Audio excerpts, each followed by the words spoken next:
once had 2 job interviews in North Carolina. Music, I lived in New York at the time. I was taking the drive down there instead of flying to save money. My at-the-time job sucked, and the 2 jobs I was interviewing for could finally be a new start for me. They were corporate office jobs with a lot of benefits and good salaries. Plus, the weather would be much better than New York. I was driving down there on a Thursday night. I took off from work Friday because that's when the 2 interviews were. Since I had to work Thursday, I had to hit the road as soon as I was off work. I stopped home first to grab my suitcase and other stuff I was bringing. Then I said goodbye to my family and set off. It was a long 8+ hour drive ahead of me. My ETA was into the early hours of the morning, like 2 a.m. I was heading to a comfort inn. I drank like 3 cups of coffee my first few hours driving, and for a while I was good. But if you're already running on fumes, no amount of coffee is going to keep you going. I already didn't get much sleep the night before because I was stressing over these interviews. And after a long, busy day at work, the last thing I wanted to be doing was driving close to 9 hours. It was late at night now. I had about 2 hours left in the drive. There were very few other cars on the road this late at night on a weeknight. I was starting to feel really sleepy now, but I knew most of the drive was behind me. Suddenly, on the side of the highway, I saw a man in a suit standing there, not walking, not moving. He was facing my car, and as I looked at him as I passed, I saw his face turning to follow my car. I said out loud, "What the fuck?" It was truly bizarre. I almost contemplated turning around and asking if he needed a ride. He was just in the middle of the highway in a suit at like 12:30 at night. I came up with stories in my head about what may have happened, like maybe his girlfriend kicked him out of the car. I did this to keep my mind awake as I felt like I was drifting away. Then something beyond frightening happened. It was only maybe 10 minutes after I had seen that man that I saw another man on the side of the road coming up, also in a suit, also just standing there. What the hell was going on? I slowed down to pull to the side of the road and possibly ask if everything was okay and maybe offer a ride. I don't know what I was thinking, but either way, when I was on the shoulder almost to a stop, I looked in the rearview mirror and then turned around completely. And that man was gone, as if he just disappeared. I stepped on the gas and got back on the road.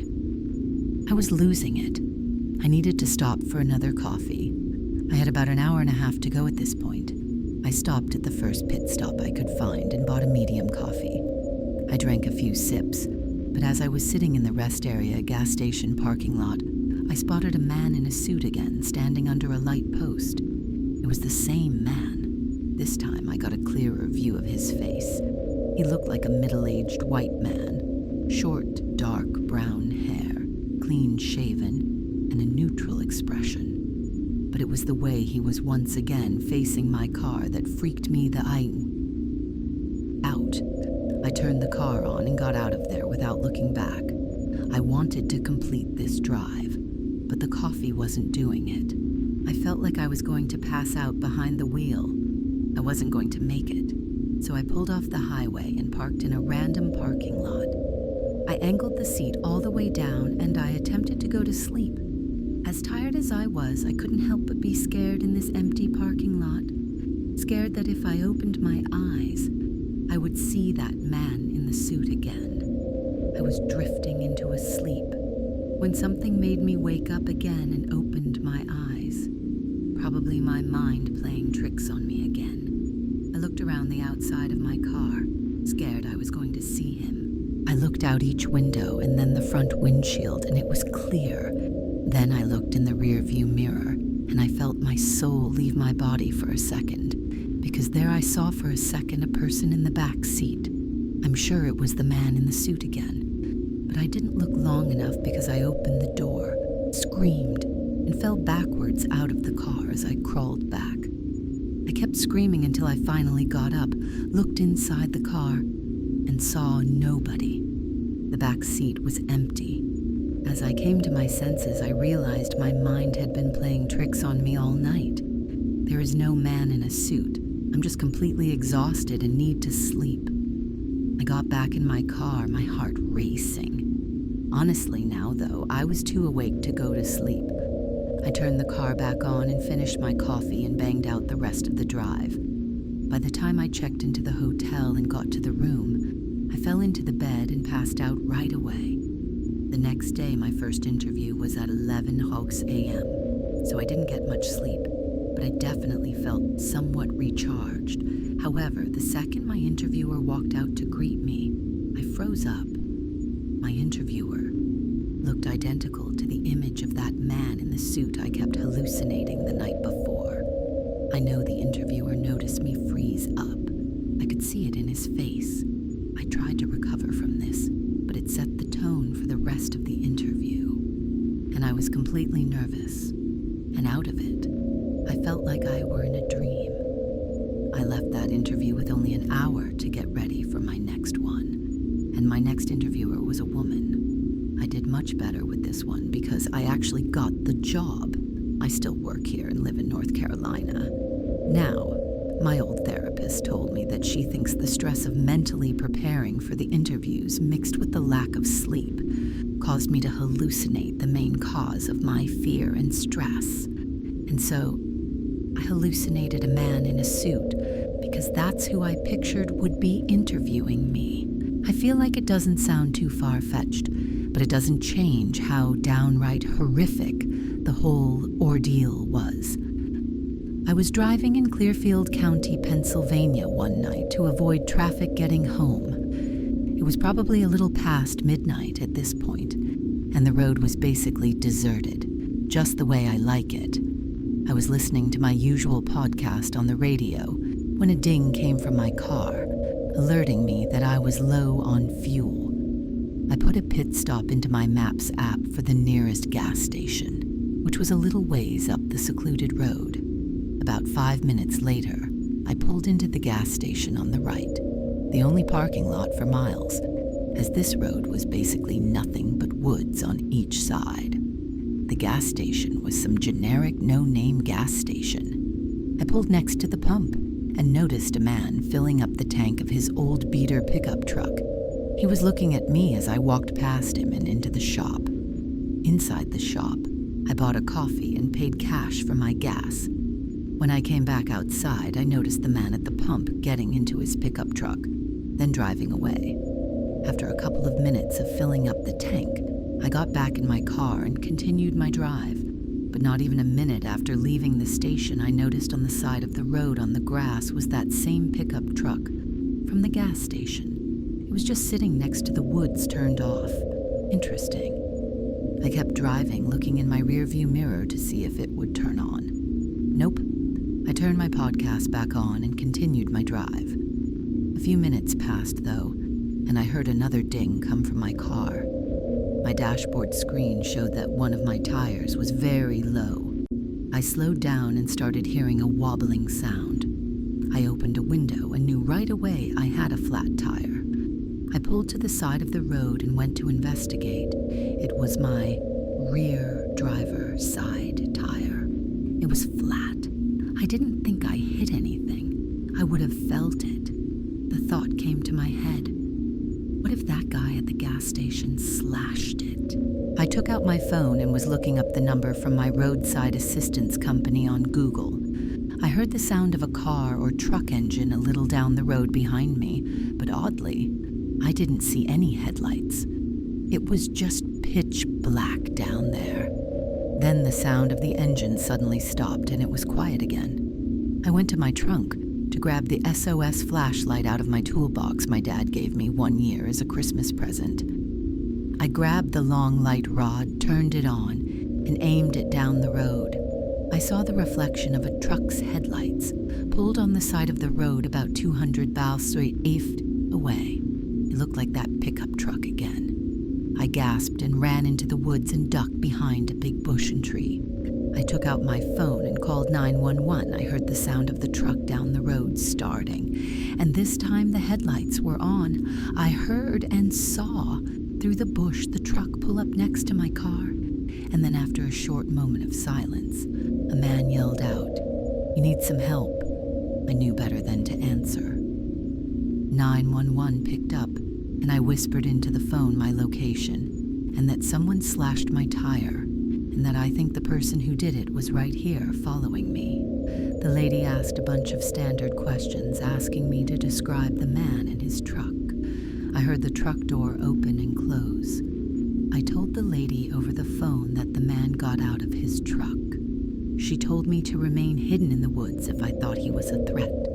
She asked if I could see if he was armed, and that's when the call disconnected. I had shitty cell reception here. I waited, hoping she would call me back.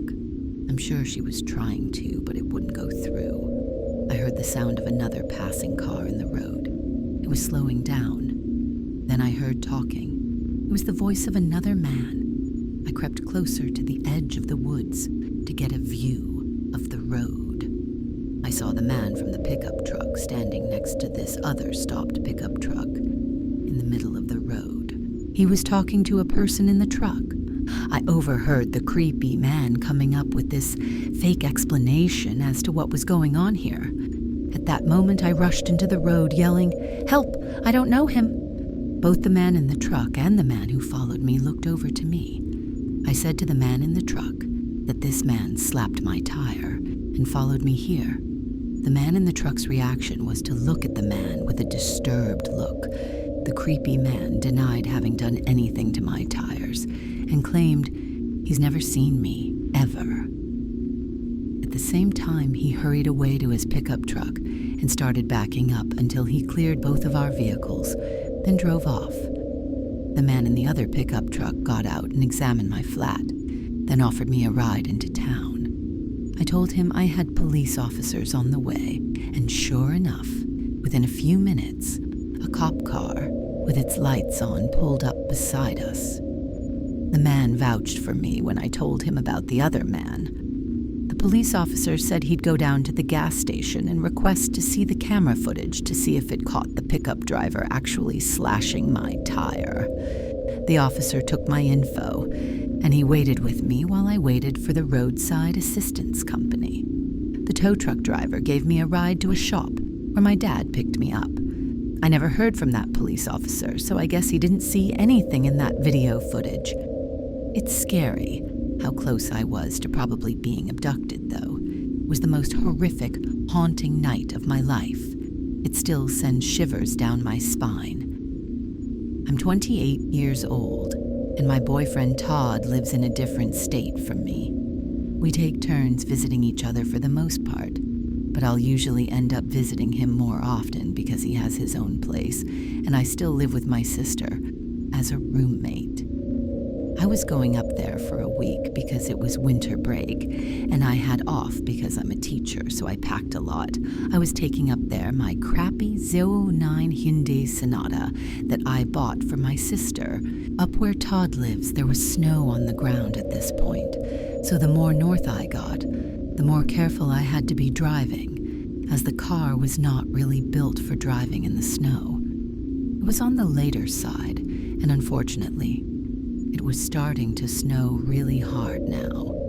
There were blizzard warnings earlier, but both Todd and I agreed it would be better to try and beat the blizzard tonight, rather than come tomorrow when the roads are full of snow. I started to accept the fact that I need to stay somewhere for the night as I was still too far away, and the roads were getting bad.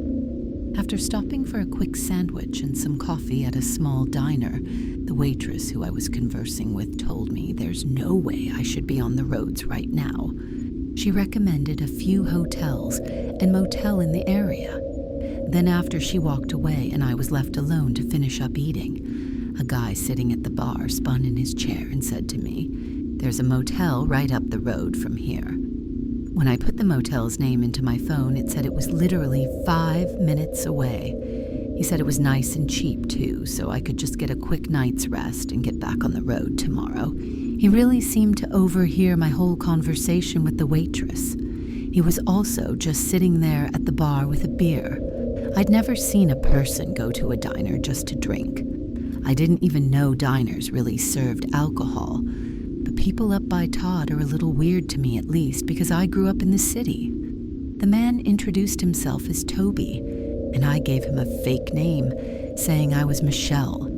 The rest of my time there, Toby was half facing me in his spinning bar stool, and I wasn't really looking to keep talking to him. So I looked away out the window to the snow until the waitress gave me my check. Then I said goodbye to them both. As I left, in that half hour I spent in the diner, the snow accumulated at least an inch.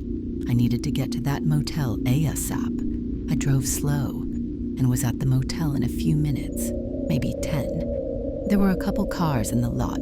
Looked like a cheap motel, which was all I needed. I didn't want to waste money anyway.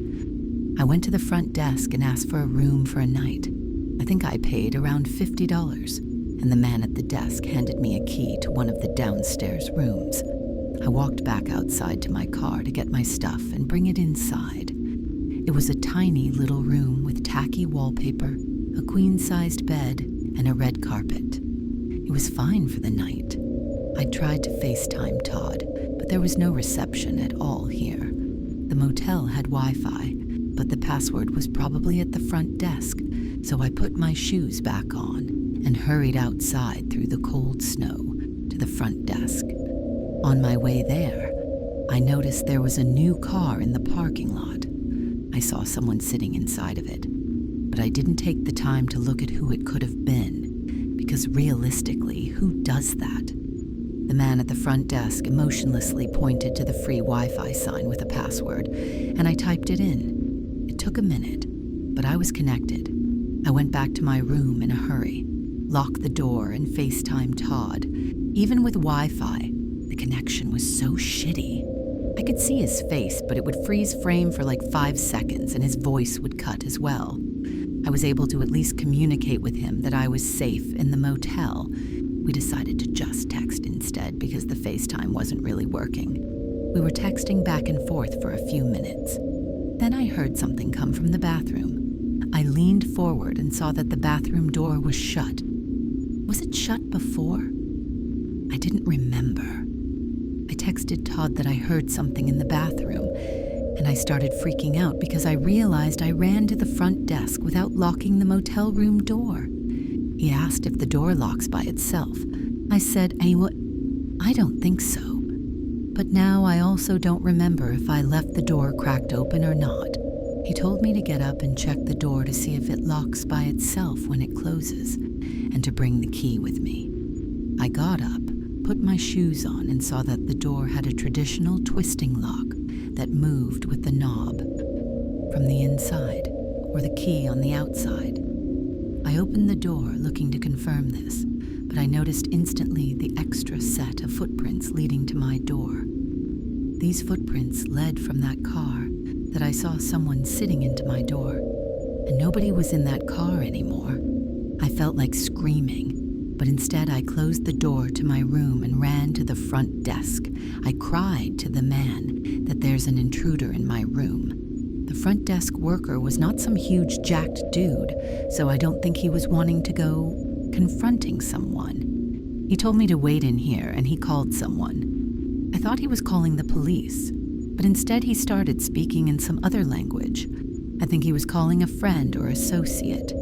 He hung up and told me again to just sit tight in here with him. I was standing in a position where I could see out the glass down to my room, and I let out a shriek when I saw the door to my room open, and that man Toby from the diner walking to his car.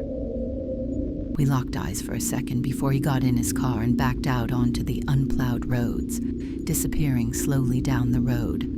The front desk worker's associate or friend or whoever it was arrived a while later. He was this big guy who didn't speak English. I don't know what they were saying to each other, but the front desk worker told me he would give me a different room free of charge to make me feel better. I didn't feel better, but I didn't have any other options of places to stay at this point. I took the new key, and the two men helped me move my stuff into the new room. Todd offered to come here, but I told him not to. It would be too long and too dangerous to drive in the dark in the snow. The next morning, the streets were somewhat plowed, enough to get through the rest of the drive to Todd's. Looking back, I don't like how that motel worker probably didn't call the cops because he didn't want his motel to get any negative attention. I called that diner to warn them about that man. I have no trust in strangers anymore. Not after this.